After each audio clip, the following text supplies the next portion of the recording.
Goal तो बहुत पसंद है ക്യാരക്ടറിന്റെ ഡിസൈൻ നിർവഹിച്ചിട്ട് തന്നെയാണ് ആവേശം എന്ന് പറയുന്ന ആ ഒരു ടൈറ്റിൽ കാർഡ് പോലും ഇവിടെ ഡിസൈൻ ചെയ്തേക്കുന്നത്. हेलो गाइस, आप सबका स्वागत है आपके फेवरेट रिएक्शन चैनल में। और आज हम लेके आए आवेशम मूवी के हिडन डिटेल्स का रिएक्शन। सो आवेशम के हमने जो पूरी मूवी है कमाल की मूवी लगी है, लेकिन उसके अंदर भी हमें पता लगा कि उसके अंदर भी हिडन डिटेल्स हैं और वो कैसे हो सकते हैं। बिकॉज आवेशम तो एक बहुत clear cut heart to heart movie थी जिसमें रंगा एक बहुत फन कैरेक्टर था जिसने अपनी जिंदगी खुल के जी है और उसके अप्स एंड डाउन्स रहे हैं, वो हमें पता लगा। तो उसमें क्या हिडन डिटेल्स हैं वो हम देखते हैं डेफिनेटली। और मैं तो वही रंगा की बहुत बहुत बड़ी फैन हूँ क्योंकि उनकी एक्टिंग मैंने पहले भी उनकी मूवी नहीं देखी है। हाँ, मैंने उनका रोल देखा था पुष्पा में, पर इनकी अकेले की मूवी और इसमें भी अब हिडन डिटेल्स, बिकॉज ये मूवी हमको हर तरीके से बहुत ही अच्छी लगी। तो इसकी हिडन डिटेल्स क्या हो सकती है तो देखते हैं, देख लेते हैं। फिर आप भी देखो, हम भी देखते हैं। Let's start.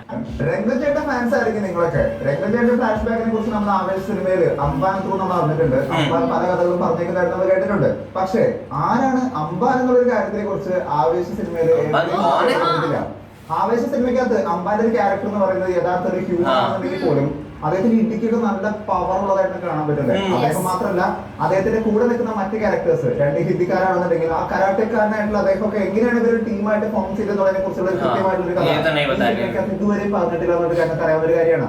ഇത് വെച്ചുകൊണ്ട് ഈ സിനിമയ്ക്ക് ഒരു സെക്കൻഡ് പാർട്ട് ഉണ്ടാവുമോ എന്നൊരു കാര്യം ചോദിക്കുകയാണെങ്കിൽ ആദ്യമേ തന്നെ നമുക്ക് ഈ സിനിമയുടെ ഹിഡൻ ഡീറ്റെയിലിനെ കുറിച്ച് കുറച്ച് സംസാരിക്കാനായിട്ടുണ്ട്. ആവേശ സിനിമ കാണുന്ന സമയത്ത് ഞാൻ ആദ്യം തന്നെ ശ്രദ്ധിച്ചൊരു കാര്യം എന്ന് പറയുന്നത് രോമാഞ്ച സിനിമയായിട്ട് ഈ സിനിമയ്ക്ക് എന്തെങ്കിലും കണക്ഷൻ ഉണ്ടാവുന്ന ഒരു കാര്യം. പക്ഷേ ഈ രണ്ട് ക്യാരക്ടേഴ്സ് തമ്മിൽ ഒരു കൃത്യമായിട്ട് കണക്ഷൻ എടുത്ത് കാണിക്കുന്ന തരത്തിൽ തന്നെയാണ് ഒരു ഇമ്പോർട്ടന്റ് ആയിട്ട് റെഫറൻസ് കാണാൻ സാധിച്ചറിഞ്ഞത്.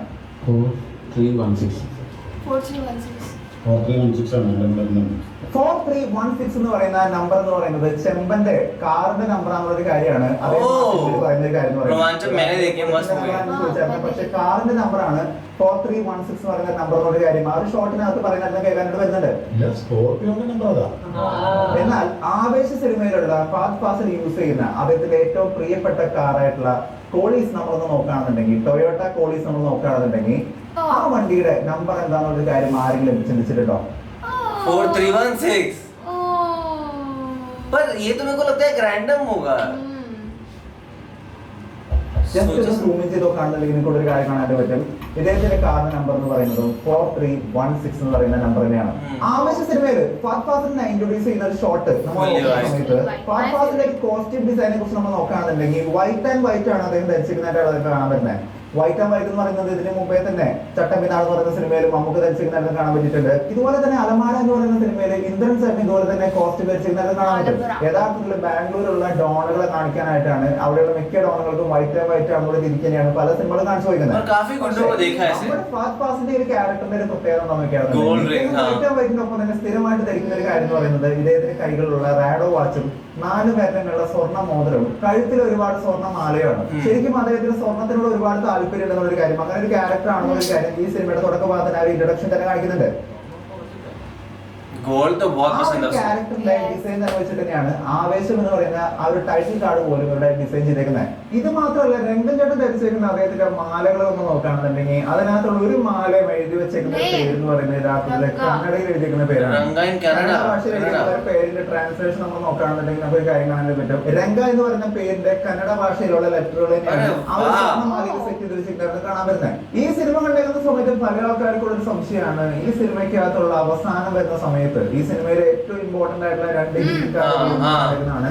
രംഗന്റെ കൂടെ നിൽക്കുന്ന മെയിൻ ടീമുകളിൽ രണ്ട് പ്രധാനപ്പെട്ട ആൾക്കാർ തന്നെയാണ് ആ രണ്ട് ഹിന്ദിക്കാരെന്ന് പറയുന്നത്. പക്ഷെ സിനിമ അവസാനിക്കുന്ന സമയത്ത് നമ്മൾ കണ്ടേക്കുന്ന ഒരു കാര്യമാണ് ഈ രണ്ട് ക്യാരക്ടേഴ്സിനെ, ഈ രണ്ട് ഹിന്ദിക്കാരെ കൊല്ലാനായിട്ട് നിൽക്കുന്ന രംഗന്റെ ഒരു സീൻ നമ്മൾ കണ്ടേക്കുന്ന ഒരു കാര്യം തന്നെയാണ്. ഇവരെ പിടിച്ചു വലിച്ചുകൊണ്ട് കൊണ്ടുപോകുന്നത് നമ്മൾ കണ്ടിട്ടുണ്ട്. ബാത്റൂമിൽ വെച്ചിട്ട് ഇവര് കഴുത്തറുത്ത് കൊല്ലാനായിട്ട് രംഗചേട്ടൻ പറയുന്ന സീൻ നമ്മൾ സിനിമയുടെ അവസാന ഭാഗത്ത് എത്തുന്ന സമയത്ത് നമുക്ക് ഈ യഥാർത്ഥത്തില് ഹിന്ദിക്കാരെ കൊല്ലാനായിട്ട് പറഞ്ഞേക്കുന്ന രംഗചേട്ടനിക്ക് എന്ത് സംഭവിച്ചു, എന്തുകൊണ്ട് ഇവരുടെ കഥയും ബിബിമോന്റെ കഥ എന്ന് പറയുന്നതിന്റെ സെയിം തന്നെയാണ് ഒരു കാര്യം വേണം പറയാനായിട്ട്. യഥാർത്ഥത്തില് ബിബി എന്ന് പറയുന്ന ക്യാരക്ടറും രംഗചേട്ടനും നമ്മുടെ എന്ന് പറയുന്നത് അവർ രണ്ടുപേരും ചേട്ടനനിയും പോലെ അത്ര സിംഗാണ്. എന്നാൽ സിനിമയുടെ അവസാന ഭാഗത്ത് എത്തുന്ന സമയത്ത് ഇദ്ദേഹം സ്വയം ചതിക്കപ്പെട്ടു എന്നുള്ളൊരു കാര്യം തോന്നുന്ന സമയത്ത് ഇദ്ദേഹം അവരെ കൊല്ലാൻ നിൽക്കുന്ന അവസാന ഭാഗത്ത് സംഭവിക്കുന്നത്. പക്ഷെ സിനിമയുടെ അവസാന ഭാഗത്ത് ഫഹദ് ഫാസിലിനോട് സോറി പറയുന്ന സമയത്ത് ഈ ക്യാരക്ടേഴ്സിനെ എല്ലാം കൊല്ലാതെ അനുഗ്രഹിച്ചു വിടുന്ന നന്നായി വരും കാര്യം തന്നെയാണ്. ശരിക്കും ഫണ്ണാണെന്നുണ്ടെങ്കിൽ പോലും ആരും ശ്രദ്ധിക്കാതെ പോയിരിക്കുന്ന കാര്യം എന്ന് പറയുന്നത് ഫഹദ് ഫാസിലിനോട് സോറി സോറി बोला वो बच गया അതായത് സ്നേഹം ആഗ്രഹിക്കുന്ന ഒരു ക്യാരക്ടറാണ് ഇദ്ദേഹം. അദ്ദേഹത്തിന് ആരെങ്കിലും ചതിച്ചാൽ പോലും സോറി പറഞ്ഞിട്ടുണ്ടെന്നുണ്ടെങ്കിൽ ആ ഒരു കാര്യം കാണിക്കുന്ന തരത്തിൽ തന്നെയാണ് ബിബി മോനെയും ഫ്രണ്ട്സിനെയും, അതായത് ഈ 3 ടീമിനെയും അദ്ദേഹം സോറി പറഞ്ഞിരിക്കുന്ന സമയത്ത് വെറുതെ വിട്ടേക്കുന്നത് കാണിച്ചിരുന്നത്. ഇതേപോലെ തന്നെ ഈ 2 ഹിന്ദിക്കാരും അവിടെ സോറി പറയുന്നത് കാണാൻ സാധിച്ചായിരുന്നു. അതുകൊണ്ടാണ് ഈ സിനിമയുടെ അവസാന ഭാഗത്തെത്തുന്ന സമയത്ത് അവരാരും മരിച്ചിട്ടില്ല, രംഗൻ അവരൊന്നും കൊന്നിട്ടില്ല എന്നൊരു കാര്യം കാണിക്കുന്ന തരത്തിലുള്ള ഒരു ഡയറക്ടർ ബ്രില്യൻസ് നമുക്ക് ഈ സിനിമയുടെ അവസാന ഭാഗത്ത് കാണാൻ സാധിച്ചായിരുന്നു. ഇവിടെ ഈ കാണിക്കുന്ന ഒരു സീനകത്ത് നമ്മൾ നോക്കുകയാണെന്നുണ്ടെങ്കിൽ ശാന്തന്റെ ക്യാരക്ടറിനെ എഴുന്നേറ്റ് നിൽക്കുന്ന സമയത്ത് ഫഹദ് ഫാസിലിന്റെ രംഗൻ എന്ന് പറയുന്ന ക്യാരക്ടർ അദ്ദേഹത്തിന്റെ കയ്യിലുണ്ടായ കോടാലി ഇങ്ങനെ എറിയുന്ന ഒരു സീനൊക്കെ കാണാൻ സാധിക്കുന്നുണ്ട്. ശരിക്കും ഫഹദ് ഫാസിലിന്റെ ഒരു ക്യാരക്ടറിന് ഉന്നം തെറ്റിയതാണോ എന്നൊരു കാര്യം നമ്മൾ ചോദിക്കുകയാണെന്നുണ്ടെങ്കിൽ ഈ സിനിമയുടെ തുടക്ക ഭാഗത്ത് തന്നെ വന്നേക്കുന്ന ഒരു ഷോട്ടിനകത്ത് നമ്മൾ ഒരു സീൻ നോക്കുകയാണെന്നുണ്ടെങ്കിൽ ഇവിടെ ബിബി ഒരാളുടെ മേത്തുകൾ തട്ടുന്ന സമയത്ത് അവർ തമ്മിലുള്ള ചെറിയൊരു വാക്യത്തെ വരുന്ന സമയത്ത് കൃത്യമായിട്ട് ഫഹദ് ഫാസിൽ ഒരു കുപ്പി ഇങ്ങനെ എറിയുന്നതായിട്ട് കാണാൻ സാധിക്കും.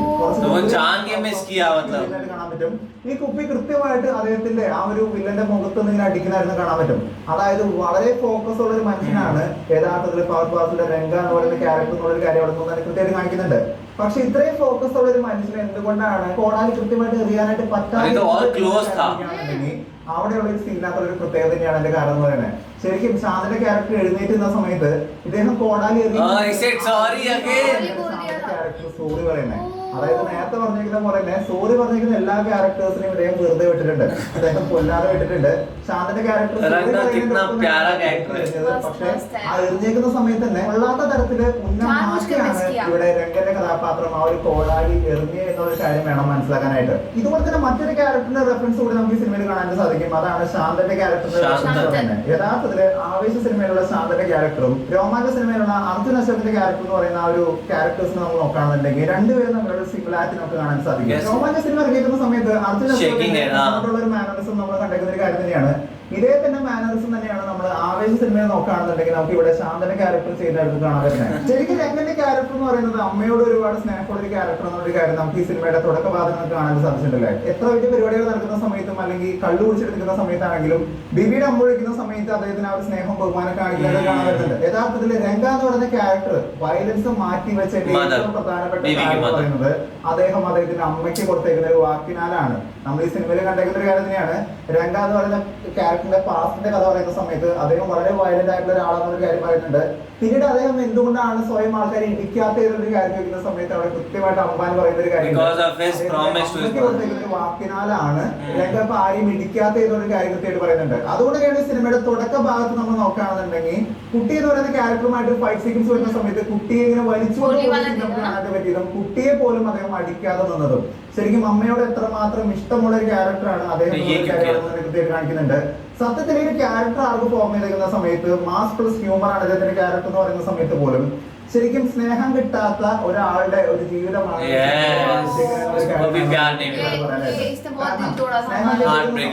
വളരെ നല്ലവനായിട്ട് മാറാനായിട്ട് ശ്രമിച്ചിരിക്കുന്ന പല രംഗങ്ങളും ഈ സിനിമയുടെ പാസിനകത്ത് അദ്ദേഹത്തിന്റെ പാസിനകത്ത് സിറ്റുവേഷൻ നമ്മൾ കണ്ടിരിക്കുന്ന കാര്യം തന്നെയാണ്. പക്ഷേ ഇവരെല്ലാവരും ഒരു സ്റ്റേജിൽ എത്തുന്ന സമയത്ത് ഫാസിലെ രംഗ എന്ന് പറയുന്ന ക്യാരക്ടറിനെ ചതിക്കുന്ന സമയത്താണ് ആ ക്യാരക്ടേഴ്സിനെ എല്ലാം ഇദ്ദേഹം കൊല്ലാനായിട്ട് തീരുമാനിക്കുന്നത്. അതായത് സ്നേഹം കിട്ടാത്ത സമയത്താണ് ഇദ്ദേഹം വയലന്റ് ആയിട്ട് മാറുന്നത് എന്നുള്ള കാര്യം തന്നെയാണ് ഇദ്ദേഹത്തിന്റെ ക്യാരക്ടർ ആർക്കിന്റെ ഒരു പ്രത്യേകത എന്ന് പറയുന്നത്. പക്ഷെ പാപ്പയുടെ ഡീറ്റെയിലിംഗ് ആയിട്ടുള്ള സ്റ്റോറിനെ പറ്റിയോ പ്രത്യേകിച്ച് ഈ സ്റ്റോറി പറയുന്ന അംബാന്റെ ക്യാരക്ടറിനെ കുറിച്ചോ അല്ലെങ്കിൽ